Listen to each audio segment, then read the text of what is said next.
Election commission کے اجلاس میں امیدواروں کی سیکیورٹی یقینی بنانے کی ہدایت کر دی گئی ہے۔ ذرائع کے مطابق الیکشن کمیشن کے اجلاس میں 8 فروری کو حساس علاقوں میں موبائل فون سروس معطل کرنے کی تجویز بھی دی گئی۔ اسی پر مزید بات کر لیتے ہیں نمائندہ ہم نیوز عقیل احمد سے۔ عقیل، کہیے گا اس حوالے سے مزید کیا تفصیلات ہیں آپ کے پاس؟ الیکشن کمیشن کے اجلاس میں امیدواروں کی سیکیورٹی یقینی بنانے کی ہدایات کی گئی ہیں۔ جی دیکھیں، بالکل آج الیکشن کمیشن میں سیکیورٹی کے حوالے سے اجلاس میں نگران وزیر داخلہ کی جانب سے الیکشن کمیشن کو تجویز دی گئی ہے کہ جو حساس اور انتہائی حساس علاقے ہیں وہاں پر 8 فروری کو موبائل فونز جو ہے ان کی سروس بند کی جائے، جبکہ یہ تجویز بھی سامنے آئی کہ جو حساس علاقے ہیں وہاں پر انٹرنیٹ کی سہولت بھی بند کی جائے۔ اس حوالے سے آج آئی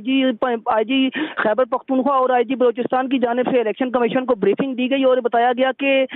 کے پی اور بلوچستان کے کئی سیاسی رہنما اور امیدوار ہیں، ان کی جان کو ہیں اور ان کو جو ہے وہ سنگین ان کی جان کو خطرات ہیں، جس پر الیکشن کمیشن کی جانب سے ہدایات جاری کی گئی اور یہ کہا گیا کہ سیاسی رہنماؤں اور جو امیدوار ہیں ان کی سیکیورٹی کو جو ہے وہ ترجیح دی جائے اور ہر صورت ان کو سیکیورٹی فراہم کی جائے۔ اس کے علاوہ الیکشن کمیشن کی جانب سے آج یہ بھی ہدایات دی گئی کہ جن امیدواروں کو زیادہ سیکیورٹی تھریٹس ہیں ان کو جلسے اور ریلی نکالنے سے پہلے پولیس کی جو ہے وہ اجازت ان کے لیے لازمی قرار دی جائے۔ تو اب الیکشن کمیشن کو آج جو ہے وہ نگران عقیل، بہت شکریہ۔ الیکشن کمیشن کے اجلاس میں امیدواروں کی سیکیورٹی یقینی بنانے کی ہدایت کر دی گئی ہے۔ ذرائع کے مطابق الیکشن کمیشن کے اجلاس میں 8 فروری کو حساس علاقوں میں موبائل فون سروس معطل کرنے کی تجویز بھی دی گئی۔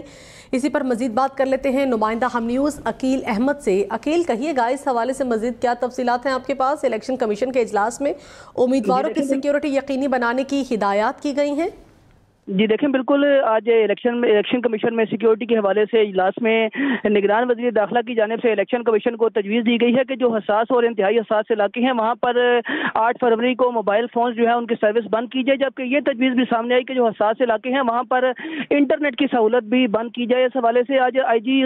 جی خیبر پختونخوا اور آئی جی بلوچستان کی جانب سے الیکشن کمیشن کو بریفنگ دی گئی اور بتایا گیا کہ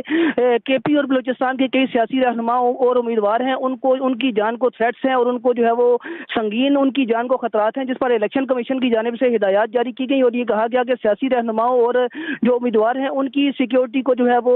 ترجیح دی جائے اور ہر صورت ان کو سیکیورٹی فراہم کی جائے۔ اس کے علاوہ الیکشن کمیشن کی جانب سے آج یہ بھی ہدایات دی گئی کہ جن امیدواروں کو زیادہ سیکیورٹی تھریٹس ہیں ان کو جلسے اور ریلی نکالنے سے پہلے پولیس کی جو ہے وہ اجازت ان کے لیے لازمی قرار دی جائے۔ تو اب الیکشن کمیشن کو آج جو ہے وہ نگران عقیل، بہت شکریہ۔ الیکشن کمیشن کے اجلاس میں امیدواروں کی سیکیورٹی یقینی بنانے کی ہدایت کر دی گئی ہے۔ ذرائع کے مطابق الیکشن کمیشن کے اجلاس میں 8 فروری کو حساس علاقوں میں موبائل فون سروس معطل کرنے کی تجویز بھی دی گئی۔ اسی پر مزید بات کر لیتے ہیں نمائندہ ہم نیوز عقیل احمد سے۔ عقیل، کہیے گا اس حوالے سے مزید کیا تفصیلات ہیں آپ کے پاس؟ الیکشن کمیشن کے اجلاس میں امیدواروں کی سیکیورٹی یقینی بنانے کی ہدایات کی گئی ہیں۔ جی دیکھیں، بالکل آج الیکشن کمیشن میں سیکیورٹی کے حوالے سے اجلاس میں نگران وزیر داخلہ کی جانب سے الیکشن کمیشن کو تجویز دی گئی ہے کہ جو حساس اور انتہائی حساس علاقے ہیں وہاں پر 8 فروری کو موبائل فونز جو ہے ان کی سروس بند کی جائے، جبکہ یہ تجویز بھی سامنے آئی کہ جو حساس علاقے ہیں وہاں پر انٹرنیٹ کی سہولت بھی بند کی جائے۔ اس حوالے سے آج آئی جی خیبر پختونخوا اور آئی جی بلوچستان کی جانب سے الیکشن کمیشن کو بریفنگ دی گئی اور بتایا گیا کہ کے پی اور بلوچستان کے کئی سیاسی رہنماؤں اور امیدوار ہیں، ان کی جان کو ہیں اور ان کو جو ہے وہ سنگین ان کی جان کو خطرات ہیں، جس پر الیکشن کمیشن کی جانب سے ہدایات جاری کی گئی اور یہ کہا گیا کہ سیاسی رہنماؤں اور جو امیدوار ہیں ان کی سیکیورٹی کو جو ہے وہ ترجیح دی جائے اور ہر صورت ان کو سیکیورٹی فراہم کی جائے۔ اس کے علاوہ الیکشن کمیشن کی جانب سے آج یہ بھی ہدایات دی گئی کہ جن امیدواروں کو زیادہ سیکیورٹی تھریٹس ہیں ان کو جلسے اور ریلی نکالنے سے پہلے پولیس کی جو ہے وہ اجازت ان کے لیے لازمی قرار دی جائے۔ تو اب الیکشن کمیشن کو آج جو ہے وہ نگران عقیل، بہت شکریہ۔